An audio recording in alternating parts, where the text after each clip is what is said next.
I request Dubey Saab to come over the stage.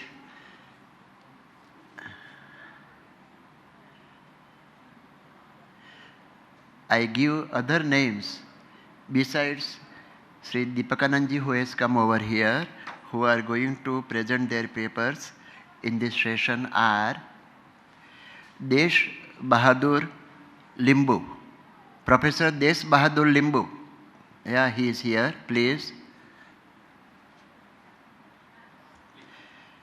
Mr. Andrew Bakru. Mr. Andrew Bakru, is he here? Okay, please.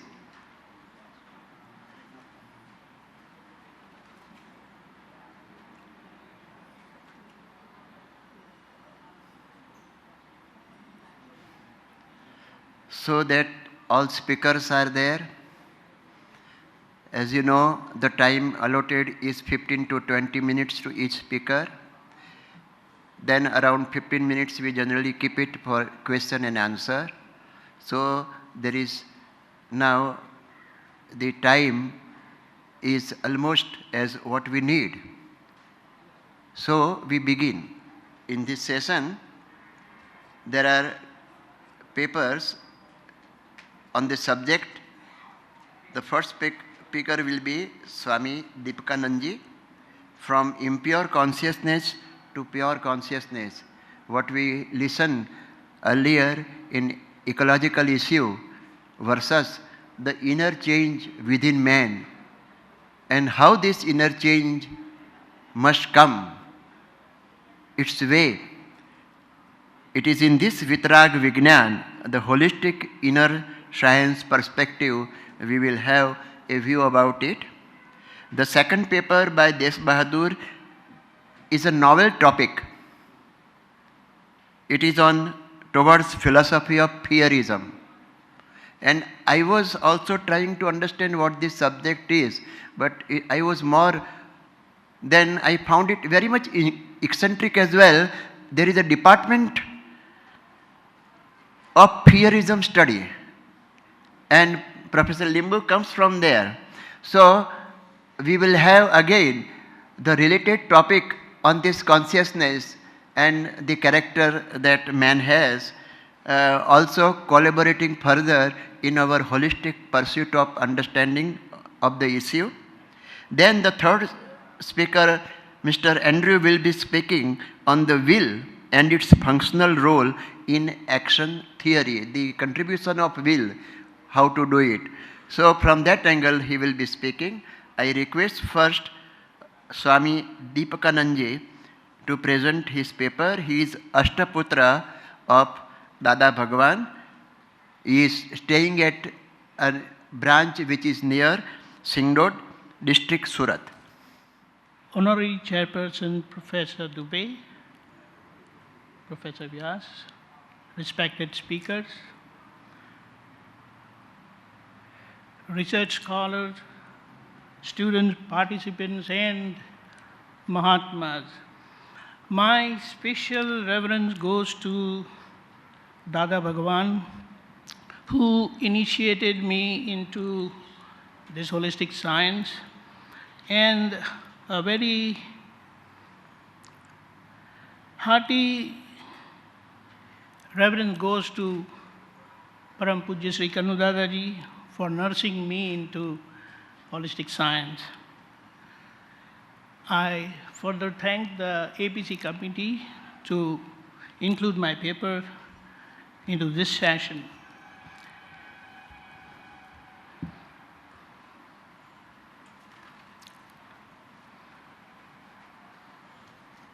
Okay. The scientist of the millennium, he explained that all activities of the physical matter, universe, through his theory of relativity, which he combined with electromagnetism and gave the concept of unified fields theory, and further claimed that there should be a final theory of everything tying together all known phenomena to explain nature, behavior of matter and energy in existence through a comprehensive set of equations, which he projected, but it was an open line of research. Against that, we have holistic scientist Dada Bhagawan, who said holistic science explains and justifies activities of live matter connected with our mind, speech, and body, and the energy controlling it, as everything that exists is a complete whole and a perfectly united one. Today, Stephen Hawking, while further working on Einstein's theory of everything, explained how he came to know about Big Bang to black hole to the image of the universe with remarkable truth and accuracy is the story of learning to understand what we see, what we perceive. Here, holistic science teaches us how to cultivate those positive visions in life, diverse situations, making us observe as it is, understand and experience, that is to know, to conclude that ultimately every living being, and especially humans we come across, are all same and united one in this visible diversity, which apparently is due to radicalized social conditioning only. Here, the physical means of observation has a lot of limitations. Against the power of perception, what we have is infinite.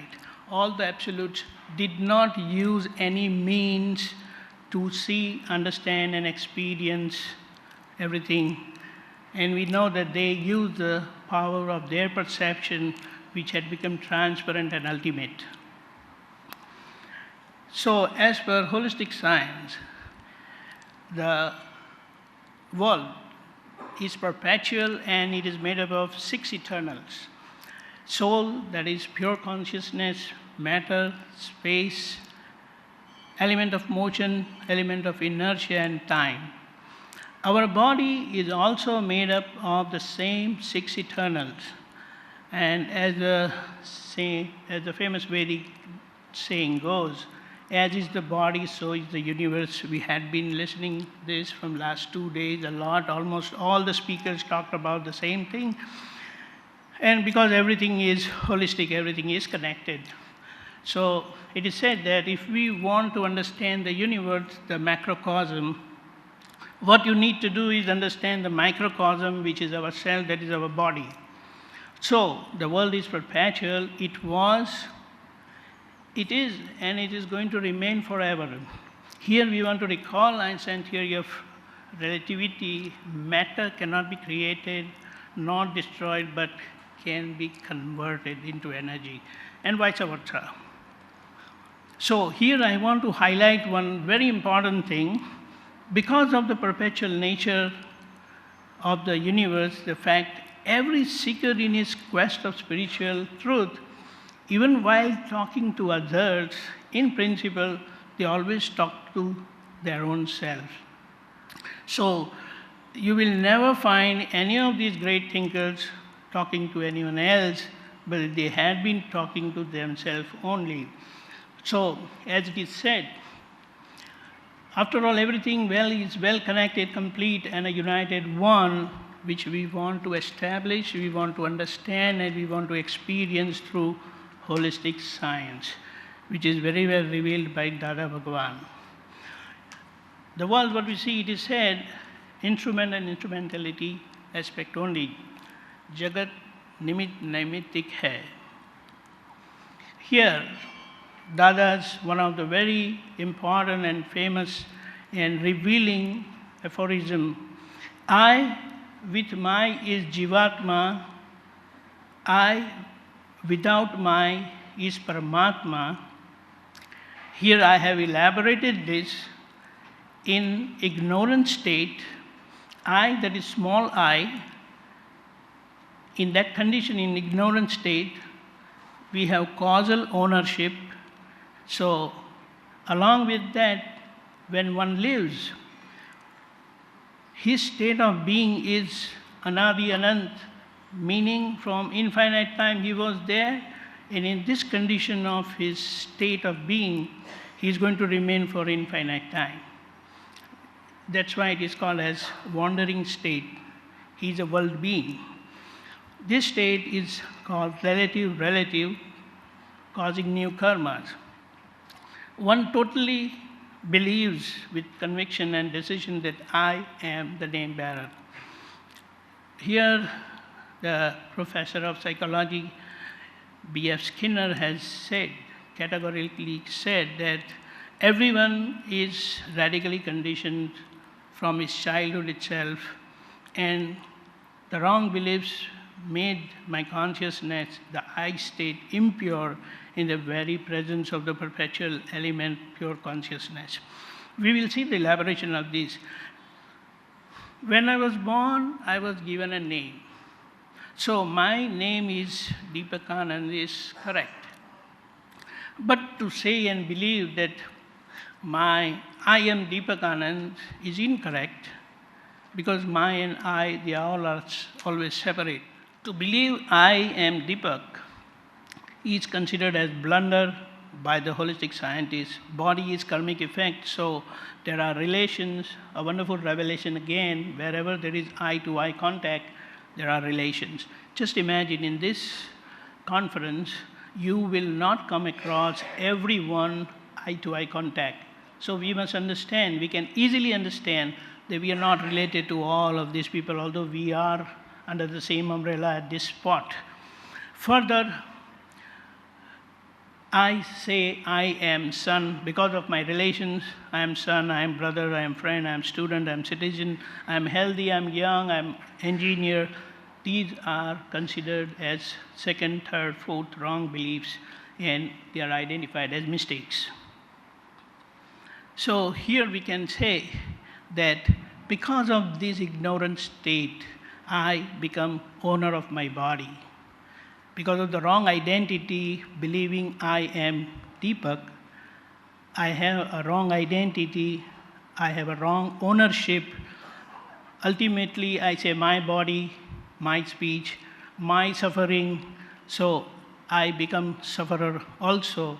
And the result of this ignorant state of being, I impose doership on myself when everything is good, and definitely on others when anything is bad. This condition is relative as we have said, due to impure consciousness. Whatever situation, circumstances we come across is the decided aspect or called destiny. Decision is the independent aspect, free will, and in this relative ignorant state, we end up causing new karmas depending upon our circumstances. And as Professor P.F. Skinner has said, principally we have no free will because we are governed and under total influence of circumstances only. And here we want to highlight a thing: suffering teaches us great lessons of life. And holistic science helps us with total conviction to decide today, that is our new free will, and it is the greatest challenge to decide firmly, and we can get whatever we want, even total freedom. Just imagine the seat you are occupying now today was your choice. The clothes you are wearing was your choice. What you did all your life was your choice. So we must understand the power of decision, and that is where lies the secret of every happening.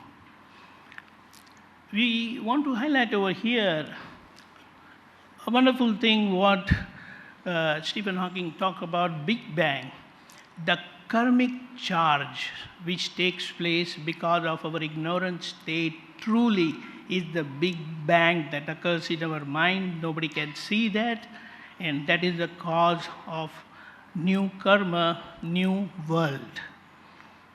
Okay, and further, holistic science has given comprehensive answer to everything, and that's how it is the theory of everything to anyone who is seeking happiness, freedom, and bliss leading to nirvana. So both this theory of Big Bang and theory of everything, the holistic scientist has so wonderfully given us further. Precisely today, we come across worldly suffering because of our obstacles created by our own mistakes. And secondly, what we have done, a serious blasphemy. It is called, what we call in our vernacular language, viradhana. We have committed spiritual blasphemy, due to which we don't come across such enlightened souls in life. We don't get enlightenment, and that's how we keep suffering. And if you come across such an enlightened soul, then everything is done. The reason, again, a point to be noted, that knowledge resides in the heart of a jnani, of an enlightened soul. So we must look around for the throbbing heart, that living example of perfection where we can get self-knowledge. Okay, if you come across a living jnani and you are self-realized, then your I become capital. You say for sure that I am pure soul. Immediately in the present scenario, whatever we are here, our ownership become discharge ownership. So I, again that capital I with this small my, my, is now not a wandering state, but it is antaratma, self-enlightened state. Your world has become transient. Sadi, something has started, initiated in your life, and which is definitely going to end. So that antaratma state, self-enlightened, inner enlightened state, has initiated, and it will end. When it ends, it will end into perfection. So this is what you have achieved real, and now you are living on the relative side, discharging old karmas. Your purity is initiated. So one who is self-realized, for him, the state of real relative goes on. Now, with this understanding, they follow the precepts of the enlightened soul, at the same time living as per the scientific principle of holistic science. So now, how would this person, self-realized person, would be living? Let it be any academic career or business or dealing with any relation, the success story depends solely upon how well we understand and use sincerely the Jnani's precepts and the holistic science supporting tools. So in any situation you come across, you must look around for who suffered, because sufferer is at fault, being my karma, being my destiny. So whatever happened is just. And further evaluate every situation through positive visions of holistic science. Understand the world is my reflection. The world will not change, so I firmly decide to adjust everywhere and never procrastinate. Don't see laws, perceived laws as right. Just focus on settling, so amicably settle all issues, because I want to avoid clashes on both sides, inside and outside. And I want to remain honest and sincere to myself and everyone, because the dishonesty is the best foolishness. This is how I have consolidated the holistic principle in my life. I live my life that way. Eat food as medicine, daily workout, and sleep well. So whether we fail or succeed, failure always teaches us a lot of lessons. So living with holistic science, we will be able to eliminate all our mistakes. Point to be noted, the moment you get self-realization, your blunder goes, and what remains is mistakes, which you eliminate gradually using precepts. Again, using the other principles, holistic science principles, you can further take care of your relation, of your situations, and have that positivity in your mind that after all, everyone is a good person, and take care of them. Live as per desires of others. so that your desires naturally get fulfilled. Consciousness further gets purified. You can become man of personality, so remaining sincere and moral to Dada's precept and to the holistic science principles, you will become man of personality because you would be freed from your blunders and mistakes.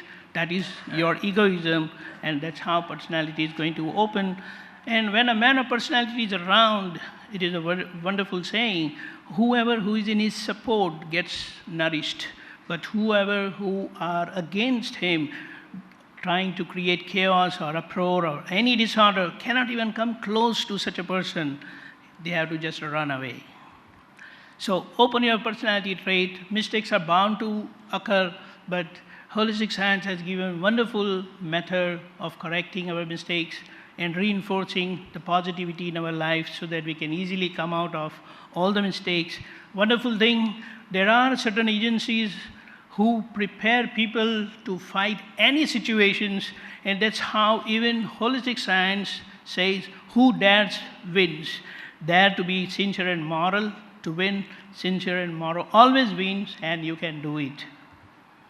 So, while living with the self-realized state or even an outsider, this is one of the tools called 9 diamonds. We can go in detail, but we'll go further. Yes. 9 diamonds are very effective in remaining mindful in all of our life circumstances, helping us purify our consciousness. Further, we can go using prayer to the pure soul. What it means, any mistake or anything good that we do, it is always in presence of our pure soul, our inner God only. So if you want to rectify all those mistakes, we have to open ourselves to that inner God only to correct. And this is a wonderful prayer given by Dada Bhagawan. Others, the third one, this first tool is 9 diamonds, second is prayer to the pure soul, and the third one, reflections to attain self-knowledge. So whoever who seeks to acquire self-knowledge, so you want to enlighten yourself, then you must have that preparation. And this prayer prepares you wonderfully, and whenever an enlightened soul is around, you will meet him naturally and your work would be done. Instead of struggling here and there, if you have an experienced person, you see and you will learn. You will learn everything just by seeing. This is the basic principle of learning. So one of the reflection is like this: all the phases of mind, speech, and body are natural happening, only scientific circumstantial evidences, the creation of which is owned by none, and it is perfectly driven by the cosmic power. So there is an elaborate prayer. If you go through that prayer and do that regularly, your consciousness will become so sharp, you will become very mindful in all your activities, and it will help you progress in a very short time.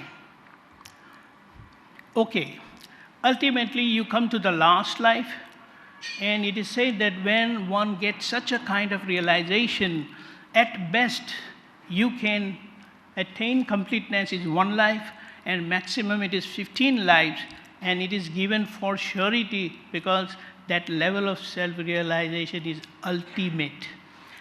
And in that final human life, all the discharging ownership gets eliminated, and that's how I capital minus small my equals you attain that supreme Godhood state, the Paramatma state, the living God with the body, and that becomes your real state. So first, relative, while progressing, trying to looking for a gnani, relative, real, you get the real relative state, and finally, passing through all the phases of life, you perfect yourself, you purify your consciousness, you become real.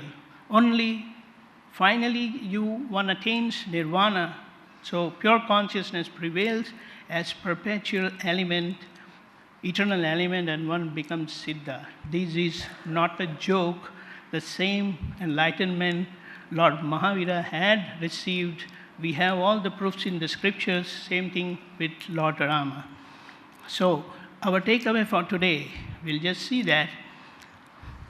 Remember, life is not fair on anybody, but it doesn't give us any license to walk on the wrong path of deceit or dishonesty. In fact, come what may, you must perform by responding through self-correction and firm resolution of positivity and never reacting by succumbing to any kind of negativities. You are the maker of your destiny because you are whole and so responsible for yourself. So be mindful about all your actions, speech, and thoughts. Decide today, I don't want to hurt any living being through my thought, speech, and action. I will adjust everywhere and give happiness to all whoever comes across me. Sincerely follow the tools for self-purification. Have that goal in your mind. Go to the Jnani. Go to the enlightened one. Be in quest of a Jnani only. That's the surest way to perfection and freedom. Holistic science dares to say, this is again a very good thing. This was said by one of the US president, the buck stops here, John Truman. And here we can say for sure, confidently, that the buck definitely stops here at holistic science. You all are welcome. Thank you. One more thing, just one more thing. This picture is not of an individual. He is living holistic science, not the scientist. Dada Bhagawan is not the scientist. He is the living science because he has given that enlightenment to so many, and precisely more, in Hindi we can say, prakrustata se. It is working in Kanu Dadaji. So that living Dada Bhagawan is there in so many enlightened ones. We must make best use of their presence. Thank you so much.